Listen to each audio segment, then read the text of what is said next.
Hello everyone, welcome back once again to my channel The Rational Economist class 12th accountancy का chapter valuation of goodwill और उसका हम part 1 कर चुके हैं जिसमें एवरेज प्रॉफिट मेथड के क्वेश्चंस कर चुके थे। आज की इस वीडियो में हम लोग सुपर प्रॉफिट मेथड को डिस्कस करेंगे और उसके कुछ न्यूमेरिकल्स करेंगे। So without wasting time video को शुरू करते हैं।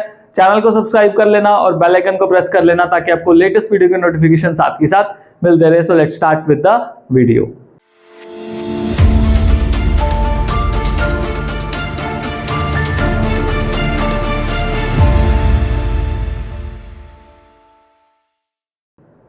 सुपर प्रॉफिट, अगर हम नॉर्मल प्रॉफिट से अपनी फर्म में कुछ एक्स्ट्रा प्रॉफिट कमा लेते हैं तो उसको क्या कहा जाता है? सुपर प्रॉफिट कहा जाता है। So basically the excess of average profit over normal profit is called as super profit. इसको एक बेसिक सा एग्जांपल से समझते हैं। A firm has a capital employed, firm ने पैसा लगाया बिजनेस में 10 लाख रुपए and its return on capital employed is 15%। तो रिटर्न कितना है? 15% है। इसका मतलब 1.5 लाख रुपए का रिटर्न आ गया, दैट इज 1,50,000। चलो, normal return on capital employed in the similar businesses, मतलब सेम तरह का बिजनेस अगर वो 10 लाख रुपए लगाता है तो वैसे नॉर्मल रिटर्न कितना आ रहा है? 10% आ रहा है। तो 10% के हिसाब से नॉर्मल रिटर्न कितना बन जाना चाहिए? 1 लाख रुपए का बन जाना चाहिए। तो जो एक्सेस हमारे पास निकला दैट इज 50,000, ये हमारे लिए क्या बन जाएगा? सुपर प्रॉफिट बन जाएगा। यही कुछ है। अब इसके क्वेश्चंस देखते हैं। चलो जी, क्वेश्चन नंबर 1 देखते हैं। A firm earned net profits during the last 3 years as year 1 में 18,000, year 2 में 20,000 और year 3 में 22,000. The capital investment of the firm is 60,000. Normal return on the capital employed is 10%. Calculate value of goodwill on the basis of 3 years purchase of the average super profit of the last 3 years. तो हमने super profit method लगाना है। अब इसके लिए हमने कुछ steps को फॉलो करना है। सबसे पहले तो हमें जो 3 प्रॉफिट्स दिए हुए हैं, हमें इसका एवरेज प्रॉफिट जो है वो निकालना है। तो एवरेज प्रॉफिट निकालने के लिए हमें तीनों सालों के जो प्रॉफिट्स हैं उनको जोड़ देना है। 18,000, 20,000, 22,000, 3 साल है, डिवाइडेड बाय 3, तो इसका टोटल बन रहा है 60,000 डिवाइडेड बाय 3, तो ये क्या आ जाएगा हमारे पास? 20,000 आ जाएगा। पहला स्टेप तो ये हो गया कि हमने कौन सा वैल्यू निकाल दिया?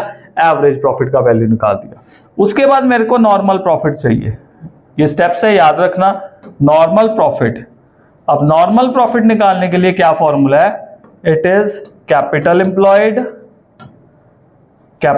Employed into normal rate of return divided by 100। तो लेट्स सी, कैपिटल एम्प्लॉयड हमारा कितना कैपिटल एम्प्लॉयड किया है? 60,000। रेट कितना है? Normal rate of return capital पे कितना है? 10% डिवाइडेड बाय 100। तो ये मेरे पास कितना आ जाएगा? 6,000 रुपीज यहां पे आ गया। अब तीसरा स्टेप मेरा क्या है? मेरे को किसका वैल्यू निकालना है? सुपर प्रॉफिट का वैल्यू निकालना है।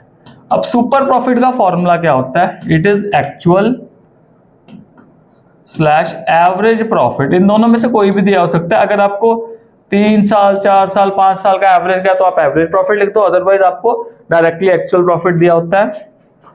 अब इसमें हमने माइनस करना है नॉर्मल प्रॉफिट का वैल्यू, तो माइनस करेंगे नॉर्मल प्रॉफिट का वैल्यू, राइट। तो एक्चुअल एवरेज प्रॉफिट हमारे पास कितना था? 20,000 का। 20,000 इसमें से नॉर्मल प्रॉफिट जो हमारा 6,000 का आया वो हमने माइनस कर दिया, तो मेरे पास वैल्यू क्या बचा यहाँ पे? 14,000। तो ये मेरे पास क्या आ गया? सुपर प्रॉफिट आ गया। अब इस सुपर प्रॉफिट की हेल्प से हमें गुडविल निकालना है on the basis of 3 years purchase. तो कितने ईयर परचेज है? 3 ईयर परचेज। तो what will be the value of goodwill? So goodwill will be equals to super profit into number of year purchase, right. तो super profit है 14,000, number of year purchase है 3, तो ये 42,000 किसका value आ जाएगा? गुडविल का। सो 14 3 जा 42, तो this will be the value of goodwill. ये हो गया हमारा क्वेश्चन नंबर 1। इसको नोट कर लो जल्दी से और ये स्टेप्स ध्यान में रखना। स्टेप 1, 2, 3 एंड 4 फॉर्मूले साथ में लिखने हैं, मेंशन करने हैं। चलो जी, अगला क्वेश्चन देखते हैं। Now average net profit of Home Depot expected in the future is 54,000 per year. तो इन्होंने ऑलरेडी एवरेज जो नेट प्रॉफिट था वो आपको दे दिया। Average capital employed in the business is 3 lakh, ठीक है जी। Normal expected from capital invested in the class of business is 10%। So normal return होगा ये, normal return expected from capital invested in this class of business is 10%. The remuneration of the partner is estimated to be 9,000 per annum. तो remuneration partners की कितनी है? 9,000 रुपए है। Now find the value of goodwill on the basis of 2 years purchase of super profit. तो again super profit method आ गया। अब हमारे पास जो average net profit है वो कितना है? Average net profit कितना है हमारे पास? 54,000। बट एक चीज ध्यान में रखो, हमने इस 54,000 में जो पार्टनर्स को रेम्यूनरेशन देना है वो क्या करना है? माइनस करना है। बिकॉज हमें एक नॉर्मल वैल्यू चाहिए, तो रेम्यूनरेशन माइनस करने का, रेम्यूनरेशन एक खर्चा होता है जो at the end of the day हमारे प्रॉफिट को क्या करेगा? कम करेगा। तो ये कितना वैल्यू आ जाएगा यहाँ पे? 45,000 आ जाएगा। अगला पॉइंट मेरे को निकालना है नॉर्मल प्रॉफिट। तो नॉर्मल प्रॉफिट के लिए हमने क्या पढ़ा था formula? Capital employed into normal rate of return divided by 100, ये फॉर्मूला था। What was capital employed? 3 lakh. Normal rate of return कितना था? 10%। सिमिलर काइंड ऑफ बिजनेस में तो ये कितना आ जाएगा हमारे पास? यहाँ पे 30,000 आ गया। ओके, उसके बाद मेरे को क्या चाहिए? मेरे को चाहिए super profit. Super profit will be ये जो एक्चुअल या फिर एवरेज प्रॉफिट है, रेम्यूनरेशन माइनस करने के बाद माइनस नॉर्मल प्रॉफिट, राइट। तो एक्चुअल एवरेज प्रॉफिट मेरे पास कितना है? 45,000 माइनस नॉर्मल प्रॉफिट कितना आया था? 30,000। तो कितना वैल्यू यहाँ पे निकल गया? 15,000 यहाँ पे जो वैल्यू है वो हमारा निकल गया। उसके बाद गुडविल का वैल्यू निकालना है। So goodwill will be super profit into number of year purchase. तो सुपर प्रॉफिट तो 15,000 है, नंबर ऑफ ईयर परचेज कितना है? ये रहा 2 ईयर परचेज इंटू 2 कर दो, तो वैल्यू कितना निकल गया हमारे पास? 30,000 रुपीज जो है वो वैल्यू निकल गया। ये हमारा सेकेंड टाइप जिसमें हमने रेम्यूनरेशन पे कर दिया प्रॉफिट में से, वो हो गया। नेक्स्ट टाइप देखते हैं इसका। Average profit earned by a firm is 75,000। Okay जी, एवरेज प्रॉफिट हमें दिया हुआ है। कितना दिया हुआ है? एवरेज प्रॉफिट हमें दिया हुआ है, कोई लगातार ईयर नहीं दिए हुए, तो ये 75,000 दिया हुआ है। विच इंक्लूड्स, जिसमें इंक्लूड किया हुआ है under valuation of stock of ₹5,000। देखो, अगर इंक्लूडेड होता है अंडर वैल्यूएशन ऑफ स्टॉक, तो जो अंडर वैल्यूएशन ऑफ स्टॉक होता है ना, वो आपके प्रॉफिट के वैल्यू को कम करता है। तो हमें इसमें क्या करना है? इस अंडर वैल्यूड स्टॉक को ऐड बैक कर देना है। 5,000 को ऐड बैक करोगे तो आपका एक्चुअल वैल्यू कितना यहाँ पे आना चाहिए? एवरेज प्रॉफिट का 80,000 रुपये आना चाहिए ऑन एवरेज बेसिस लिखा हुआ है। Now the capital invested in the business is 7 lakh. तो कैपिटल इन्वेस्टेड कितना हमारा? 7 लाख और नॉर्मल रेट ऑफ रिटर्न 7% है। तो क्या मैं इससे नॉर्मल प्रॉफिट निकाल सकता हूँ? फॉर्मूला हमें ऑलरेडी पता है, कैपिटल कितना इन्वेस्टेड है? 7 लाख। तो 7 lakh into rate divided by 100, तो ये आ जाएगा मेरे पास 49,000। तो 49,000 वैल्यू आ गया। अब उसके बाद मेरे को सुपर प्रॉफिट चाहिए। सुपर प्रॉफिट निकालने के लिए फॉर्मूला क्या आ जाएगा? Average profit minus normal profit. अपने फॉर्मूले सारे लिखने हैं, तो अब तो सीधी सीधी कैलकुलेशन कर रहा हूं। 80,000 माइनस 49,000, तो ये 31,000 आ गया हमारे पास। अब उसके बाद मेरे को गुडविल का वैल्यू निकालना है, और तो गुडविल का वैल्यू मेरे पास क्या आएगा? Super profit into number of year purchase. तो ये है 31,000 into number of year purchase कितना है? On the basis of 5 times the super profit, तो 5 टाइम्स। तो 31,000 इंटू 5, ये हो जाएगा 1,55,000। चेक करते हैं, यही है 30, 5 1 जा 5 एंड 5 3 जा 15। तो 1,55,000 हमारा गुडविल का वैल्यू आ गया इस टाइप में। राइट। चलो इसका एक और टाइप करते हैं, पर वो टाइप करने से पहले कुछ ना फॉर्मूला समझते हैं। हमारे पास फॉर्मूला होता है कैपिटल एम्प्लॉयड का। कैपिटल एम्प्लॉयड क्या होती है बेसिकली? कैपिटल एम्प्लॉयड का मतलब है बिजनेस में कितना पैसा लगा हुआ है, और ये दो तरह से हो सकता है। एक तो ओनर्स का कैपिटल एम्प्लॉयड हो सकता है, ओनर्स जो ओनर कैपिटल होती है, और एक बोरोड कैपिटल होती है। ओनर कैपिटल में आपके पास जो शेयर होल्डर्स के आ सकता है पैसा, और बोरोड में आपके पास जो डेट डिवेंचर वगैरह ये सारे आ सकते हैं। ओके, तो ये कैपिटल एम्प्लॉयड होता है हमारा बेसिकली। अब इसको निकालने के लिए हमारे पास दो तरह के अप्रोचेस होते हैं। एक होती है लायबिलिटी साइड अप्रोच, हमें फॉर्मूला याद करना है। तो capital employed will B capital, ये कैपिटल में दो तरह की कैपिटल इंक्लूडेड है, ओनर की कैपिटल और बोरोड कैपिटल, दोनों तरह के। उसमें सारे रिजर्व्स जो है वो जोड़ दो।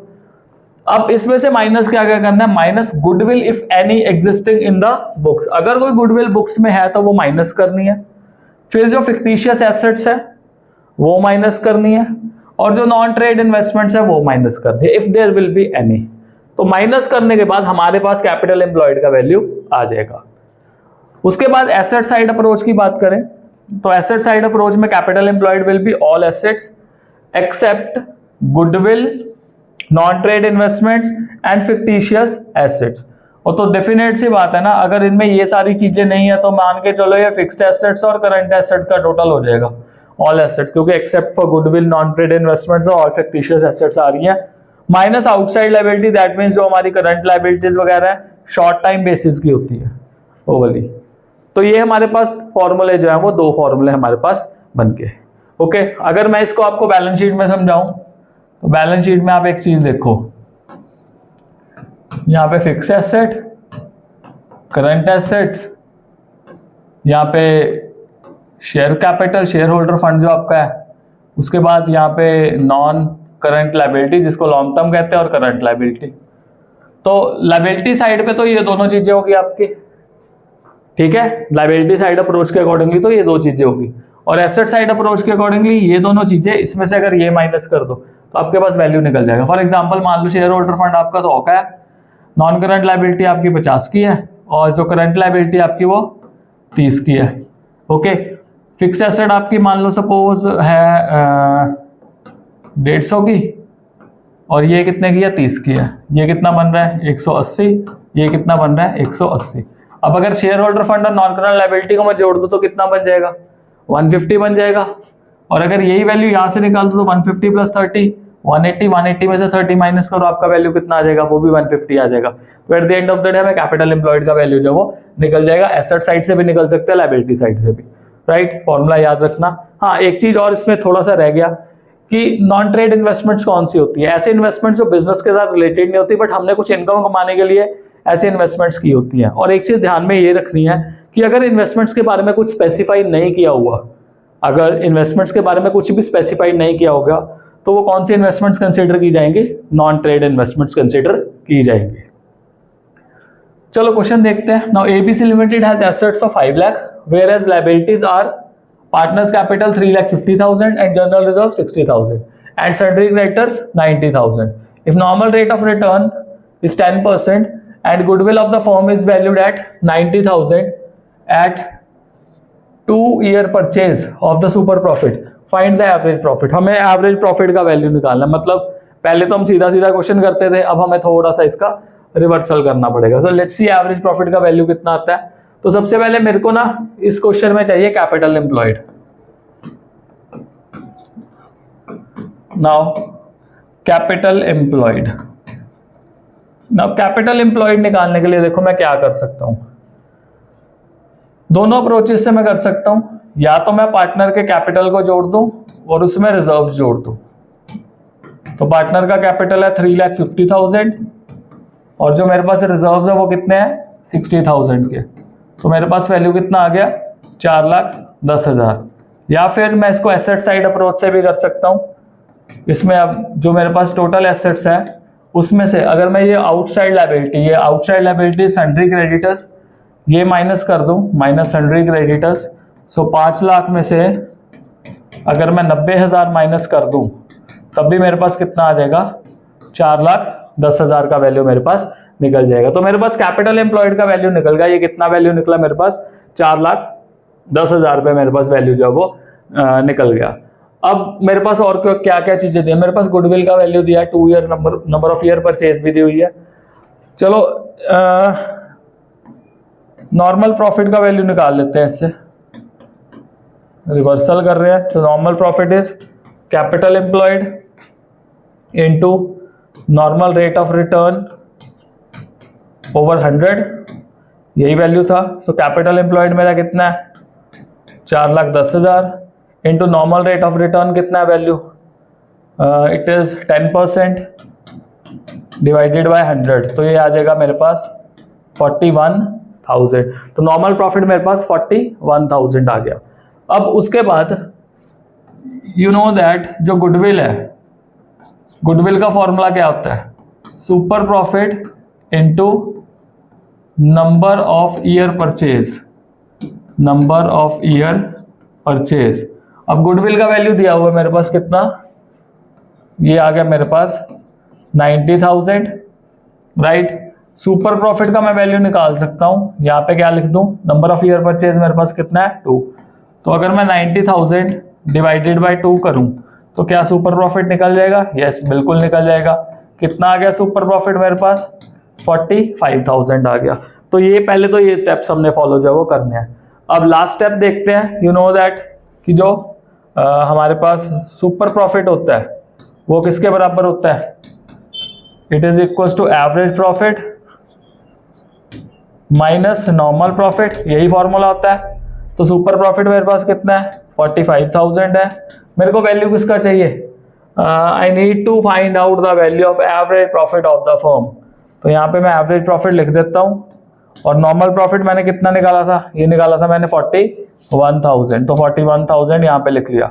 अब अगर मैं इस साइड लेके आऊँगा तो 45,000 प्लस 41,000 ये मेरा एवरेज प्रॉफिट हो जाएगा। सो 41,000 प्लस 45,000 ये बन जाएगा हमारे पास 86,000। तो ये आ गया हमारे पास एवरेज प्रॉफिट का value. So this will be our answer of this question. तो होपफुली आपको जो सुपर प्रॉफिट मेथड है इसके क्वेश्चन समझ लग गए हो। नेक्स्ट वीडियो में मिलेंगे जिसमें हम कैपिटलाइजेशन मेथड बनाएंगे। Till then bye bye and stay blessed all.